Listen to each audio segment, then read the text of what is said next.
سب سے پہلے آپ سب کو خوش آمدید. آپ جہاں سے آئے ہیں، دور دور سے آئے ہیں، سفر کر کے آئے ہیں، تھک کے آئے ہیں، خرچے کر کے آئے ہیں، گھر کو اکیلا چھوڑ کے آئے ہیں، کاروبار چھوڑ کے آئے ہیں، آپ سب کو خوش آمدید.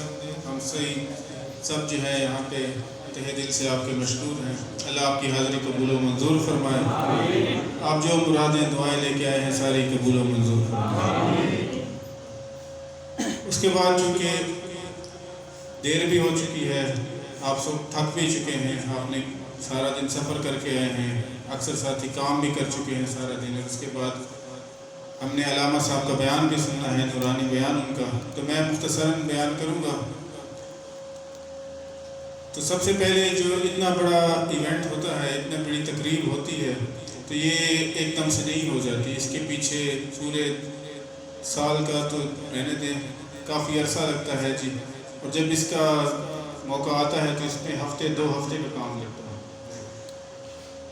تو یہاں کچھ ساتھی ایسے ہیں جو پچھلے 1-2 ہفتے سے کلاچی میں قیام پذیر ہیں، جو کہ آپ کے جو سارے انتظامات دیکھ رہے ہیں، بجلی کے انتظامات ہو گئے، صفائی کے انتظامات ہو گئے، آپ کی رہائش کے انتظامات ہو گئے، کھانے کے، لنگر کے، سب کچھ جتنے بھی انتظامات ہیں، اس کے پیچھے کچھ ہمارے پس پوشیدہ ساتھی ہیں.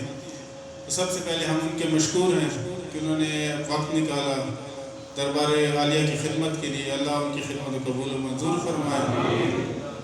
اللہ ان تمام ساتھیوں کو درجات بلند فرمائے. ان میں ہمارے بھائی بھی ہیں، بہنیں بھی ہیں، اللہ ان سب کی قبول و منظور فرمائے. اور اسی طرح سے ان کو اللہ تعالیٰ مزید توفیق دے کہ وہ اسی طرح سے ہر سال بڑھ چڑھ کے حصہ لیتے رہیں، اور ہمارے جو باقی ساتھی ہیں وہ بھی اس کی تقریبات میں، انتظامات میں حصہ لیتے رہیں.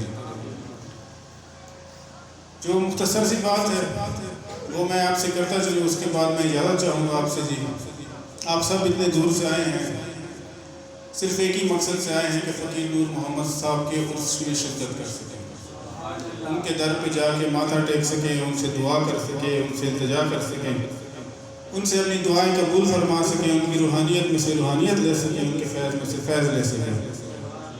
اسی مقصد سے ہیں سارے کے سارے جتنے بھی آئے ہیں. تو دیکھیں جو اولیاء کی زندگی ہوتی ہے، اس کے پل پل میں ہمارے لیے سبق آموز لمحات ہوتے ہیں. وہ جو کرتے ہیں، جو بولتے ہیں، اور جہاں پہ وہ خاموش رہتے ہیں، وہ بھی ہمارے لیے سبق آموز ہوتے ہیں. تو حضرت صاحب کی قبلہ فقیر عبدالحمید صاحب کی باقی زندگی کو چھوڑے، جب ان کے آخری لمحات تھے، جب وہ اس دنیا سے کوچ کر رہے تھے، ظاہری طور پر پردہ فرما رہے تھے، ہماری نظروں سے اوجھل ہو رہے تھے، تو جو ساتھی وہاں موجود تھے وہ سب اس بات کے گواہ ہیں کہ ان کو ایک ہی مقصد ستایا جا رہا تھا کہ مجھے میرے مرشد کے دربار پہ لے جائے. لگاتار 2 ہفتے 2.5 ہفتے جینا بھی انہوں نے شیخ زید ہسپتال میں گزارا. وہ یہی کہتے رہے مجھے دربار سلطان بہو پہ لے چلو، وہاں میں نے زیارت کرنی ہے اور میرے مریدین میرا انتظار کر رہے ہیں. ایسا ہی ہے. تو سوچنے کی بات یہ ہے کہ اس لمحات میں ہمارے لیے کچھ اور بھی سبق دے سکتے تھے.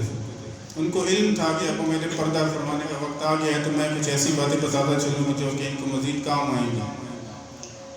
یا اس کے علاوہ وہ یہ بھی کہہ سکتے تھے کہ ہارون مجھے گھر لے چلو، مجھے اپنی فیملی کے پاس، خاندان کے پاس لے چلو. یا کچھ اور کہہ سکتے تھے کہ میرے لیے صدقہ کرو، میرے لیے قرآن شریف کے ختم پڑھو. لیکن اس میں سے انہوں نے کچھ نہیں کیا. انہوں نے صرف ایک ہی بات کی، مجھے دربار سلطان بہو لے چلو. اب اس کے پس پشت ایک بہت ہی بڑا راز ہے جی.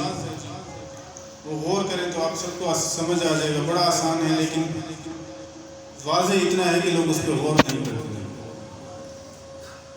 دیکھیں قیامت کے روز آپ کا کوئی رشتہ آپ کے کام نہیں آئے گا. یہی ہمارا ایمان ہے جی.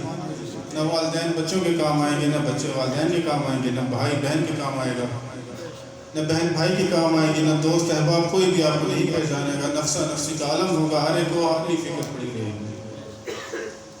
اس روز بھی آپ کا ایک رشتہ ایسا ہوگا جو آپ کے لیے فکر مند ہوگا. اب وہ کون سا رشتہ ہے جی؟ وہ آپ کے مرشد کا، آپ کے امام کا رشتہ ہے. کوئی کسی کو نہیں پہچانے گا، لیکن آپ کا مرشد جو ہے، آپ کا جو امام ہے، وہ آپ کو اس دن بھی پہچانے گا. تو یہ اسی لیے حضرت صاحب نے اتنا زور دیا ہے۔ اب یہ صرف حضرت صاحب کی بات نہیں ہے، آپ کسی بھی بڑے ولی، کسی بھی ولی کی تعلیمات آپ اٹھا کے دیکھ لیں، ہر ایک میں اپنے مرشد سے ملنے کی تلقین کی جاتی ہے، ان سے تڑپنے کی تلقین کی جاتی ہے، ان سے محبت کی، ان پہ جان نثار کرنے کی تلقین کی جاتی ہے۔ تو اس کا مقصد یہی ہے۔ اب اس میں ایک اور شک و شبہ پیدا ہوگا یہاں پہ، جو ہمارے جوان ساتھی ہیں وہ یہ کہیں کہ سب سے جو محبوب رشتہ ہوتا ہے اس دنیا میں انسان کا، وہ والدہ کے ساتھ ہوتا ہے، ماں کے ساتھ ہوتا ہے۔ اللہ تعالیٰ فرماتے ہیں کہ میں اپنے بندے کو 70 ماؤں سے زیادہ پیار کرتا ہوں۔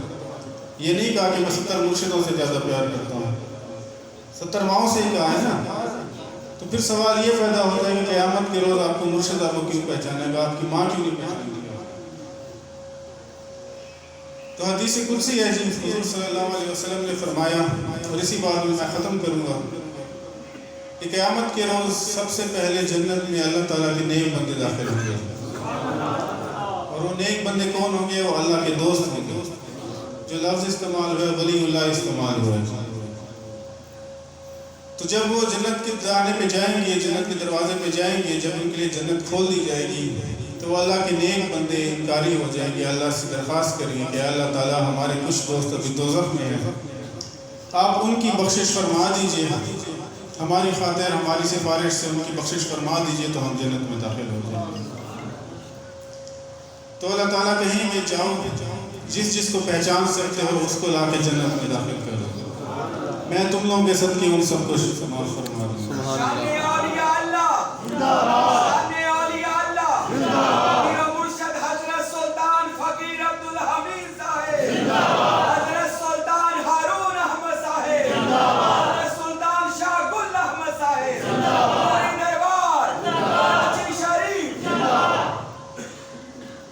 تو جو جس کو پہچانیں گے اسی کو پہچانیں گے نا، جو ان کے عرس پہ آئے گا، جو ان کے در کی صفائی کرے گا، جو ان کے در پہ زائرین کو کھانا کھلائے گا، جو ان کی خدمت کرے گا، جو ان کے حکم کی بجاوری کرے گا۔ ایسے تو نہیں ہے کہ ساری زندگی آپ نہ گئے اور آخر میں آپ نے کہا مرشد مجھے معاف فرما دیجیے۔ آپ جائیں گے، ان کی خدمت کریں گے، انہیں یقین دلائیں گے تو ہی پہچانیں گے آپ کو۔ تو اس حدیث سے یہ واضح ہوتا ہے کہ قیامت کے روز ایک رشتہ ایسا ہوگا جو آپ کو اس دن بھی پہچانے گا۔ مزید چلیں اس حدیث پہ، تو جب وہ سارے کے سارے بخش دیے جائیں گے ان کے دوست، جن کو پہچان سکیں گے وہ، یا پہچان لیں گے وہ، سکیں تو سب کے ہیں لیکن پہچان لیں گے جن کو، تو پھر اللہ تعالیٰ کا حکم ہوگا کہ اب تو میں نے تمہارے احباب کو، تمہارے دوستوں کو، تمہارے مریدین کو، تمہارے ولیوں کو بخش دیا ہے، اب آپ جنت میں داخل ہو جائیں گے۔ تو وہ جو اللہ کے نیک بندے ہوں گے، اللہ کے دوست ہوں گے، وہ دوسری بار بھی انکاری ہو جائیں گے۔ تو اللہ تعالیٰ سے کہیں گے اے اللہ تعالیٰ ہمارے کچھ اور دوست جو ان سے بھی زیادہ گنہگار تھے، ان کی بھی بخشش فرما دیجیے، ان کے بعد ہم کے داخل ہو جائیں گے۔ پھر اللہ تعالیٰ کی جو رحمت ہے وہ جوش میں آئے گی، اللہ تعالیٰ فرمائیں گے جاؤ، جس کو پہچان سکتے ہو، مزید جس کو جو گنہگار ہیں ان کو بھی ڈھونڈ کے لے آؤ۔ تو وہ جائیں گے دوبارہ ان سے جو زیادہ خطا کار ہوں گے، جو زیادہ گناہ گار ہوں گے، لیکن ان کے ماننے والے ہوں گے، جو ان کے دوست ہوں گے، جو ان کی خدمت کرنے والے ہوں گے، ان کو بھی بخشوا کے لے آؤ گے، حتیٰ کہ یہ تیسری بار عمل دہرایا جائے گا جو ان سے بھی زیادہ گنہگار ہوں گے۔ تو جب تک وہ اللہ کے نیک بندے اپنے تمام جو ان کے احباب ہوں گے، ان کے دوست ہوں گے، ان کے مریدین ہوں گے، ان کے خدمتگار ہوں گے، جب تک ان تمام کو بخشوا نہ لے اس سے پہلے جنت میں داخل نہیں ہوں گے۔ اب یہ کون کہہ رہے ہیں؟ یہ سرور کائنات کہہ رہے ہیں۔ اسی طرح سے اسی حدیث کی تائید میں مولا امام جعفر صادق کہتے ہیں کہ قیامت کے روز جتنے بھی لوگ ہوں گے، جتنے بھی احباب ہوں گے، سارے اپنے امام کے جھنڈے کے تلے اکٹھے ہوں گے۔ تو ہمارے امام کا جھنڈا کون سا ہوگا؟ فقیر نور محمد کا، فقیر عبدالحمید کا، فقیر ہارون کا، فقیر جمشید کا، غوث پاک کا جھنڈا ہوگا۔ اسی طرح سے مزید انہوں نے اس کی وضاحت کی، مولا امام جعفر صادق نے کہا کہ یہ جو جھنڈے ہوں گے، یہ جو کڑیاں ہوں گی، جو اپنے مرشد کے نیچے جھنڈے کے نیچے ہوگا وہ اپنے پیر بھائیوں میں اپنے مرشد کے جھنڈے کے نیچے ہوگا، حتیٰ کہ یہ زنجیر چلتے چلتے حضور پاک صلی اللہ علیہ وسلم تک پہنچے۔